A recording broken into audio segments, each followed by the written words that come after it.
وہ تکلیف جو کسی گناہ کے دم سے آتی ہے سزا کہلاتی ہے، اور وہ تکلیف جو کسی وجہ کے بغیر آتی ہے وہ انسان کے کتنے ہی سال کی عبادت کی کمی کو پورا کر دیتی ہے۔ تسلیم و رضا کی ضرورت ہے۔ اللہ پاک آپ کو آسانیاں عطا فرمائے۔ سنا تھا روز قیامت کوئی کسی کا نہیں رہے گا، لیکن یہ معاملہ تو دنیا میں بھی دکھائی دے رہا ہے۔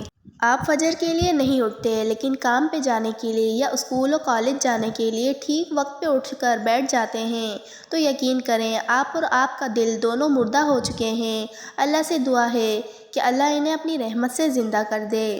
اچھی امید اور اچھا گمان ایسے چھاؤں ہیں جو اپنے دامن میں انسان کو پناہ دے کر مایوسی کے سمندر میں ڈوبنے سے بچاتے ہیں۔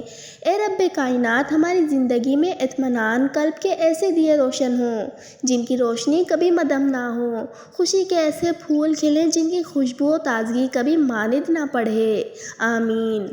اللہ سے بات کرنے کے لیے الفاظ کا چناؤ نہیں کرنا پڑتا، وہ دل کی کیفیت جان لیتا ہے، آنکھوں میں اترتی نمی پڑھ لیتا ہے۔ محبت اور کامیابی حاصل کرنے کے لیے اپنی نفرت اور غصہ کو کنٹرول کرنا ضروری ہے، کیونکہ دونوں جیتی بازی پلٹ سکتے ہیں۔ ہر روز اس انسان کو خوش کرنے کی کوشش کرو جسے روز شیشے میں دیکھتے ہو، نہ کہ اسے جسے گھر والوں سے چھپ کر موبائل میں دیکھتے ہو۔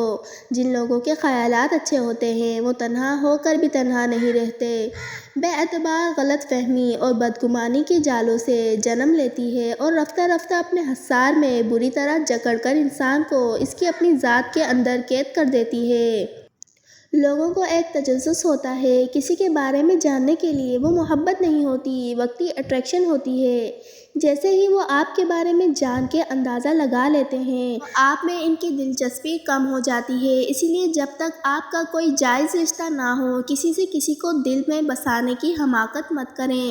اپنی لائف کا بدنما پہلو دکھائیں لوگوں کو اور پھر رد عمل دیکھیں، پریکٹیکل کر کے دیکھیں، پتہ خود ہی چل جائے گا۔ دل اندھا کیوں ہو جاتا ہے؟ لوگ اپنے عیبوں سے واقف ہونے کے باوجود درست راہ کیوں نہیں اپناتے؟ لوگ علم پر عمل کرنے کے بجائے اس پر فخر کرنا شروع کر دیتے ہیں، دنیا کے کاموں میں لگ جاتے ہیں اور ادب و باطن پر توجہ نہیں دیتے۔ چنانچہ اللہ ان کے دلوں کو اندھا کر دیتا ہے اور ان کے اعضاء کو عبادت سے روک دیتا ہے۔ بعض رشتے اس کوئلے کی طرح ہوتے ہیں جو دھکتا ہو تو ہاتھ جلا دیتا ہے اور ٹھنڈا ہو تو ہاتھ سیاہ کر دیتا ہے۔ عورت اگر پرندے کی صورت میں تخلیق ہوتی تو ضرور مور ہوتی، اگر چوپائے کی صورت میں تخلیق کی جاتی تو ضرور ہرن ہوتی، اگر کیڑے مکوڑے کی صورت میں تخلیق کی جاتی تو ضرور تتلی ہوتی، لیکن وہ انسان تخلیق ہوئی تاکہ ماں، بہن اور بیوی بنے۔ عورت اتنے بڑے اشرف المخلوقات میں سے ہے، اس حد تک نازک مزاج ہے کہ پھول اسے راضی اور خوش کر دیتا ہے اور ایک لفظ اسے مار دیتا ہے۔ تعجب اور ہے کہ عورت اپنے بچپن میں اپنے ماں باپ کے لیے برکت کے دروازے کھولتی ہے، اپنی جوانی میں اپنے شوہر کا ایمان کامل کرتی ہے اور جب ماں بنتی ہے تو جنت اس کے قدموں تلے رکھ دی جاتی ہے۔ لیکن آج کی چند پڑھی لکھی لبرل عورتیں اپنی اہمیت خود گنوا رہی ہیں۔ بیہودہ لباس، بیہودہ زبان استعمال کر کے اللہ ہر مسلمان عورت کو ہدایت دے۔ آمین۔ اور پھر ایک وقت آتا ہے جب اس دل میں رب کے سوا کوئی خواہش نہیں رہتی۔ یہ ٹوٹے ہوئے ٹکرائے ہوئے دل بڑے نایاب ہوتے ہیں جن میں رب کی محبت تیزی سے سما جاتی ہے۔ بے شک بہت خاص ہوتے ہیں وہ دل جنہیں وہ اپنی محبت کے لیے چنتا ہے۔ بہت سے لہجوں پر دل ٹوٹ بھی جاتا ہے۔ بہت کوشش کے بعد ہم کمزور پڑ جاتے ہیں۔ جب خود کو پوری دنیا میں تنہا محسوس کرتے ہیں تب دل سے ایک آواز آتی ہے، لوگوں کا کیا ہے، میرا اللہ میرے ساتھ ہے، میرا اللہ میرے ساتھ ہے۔ لوگوں کے رویے اور مخلص جذبوں کی ناقدری ہمیں اندر تک تلخ کر دیتی ہے۔ یہ حقیقت ہے، مشاہدہ بھی ہے اور تجربہ بھی، لیکن پھر بھی اتنا کہوں گی کہ کوشش ہمیں بس یہی کرنی چاہیے۔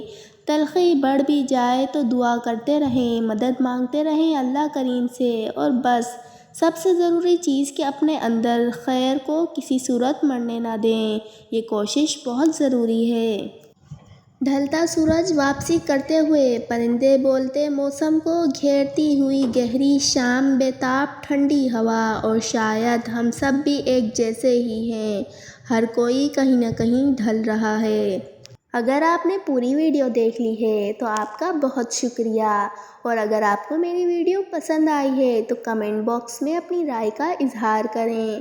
دعاؤں میں یاد رکھیں، اپنا خیال رکھیں۔ اللہ حافظ۔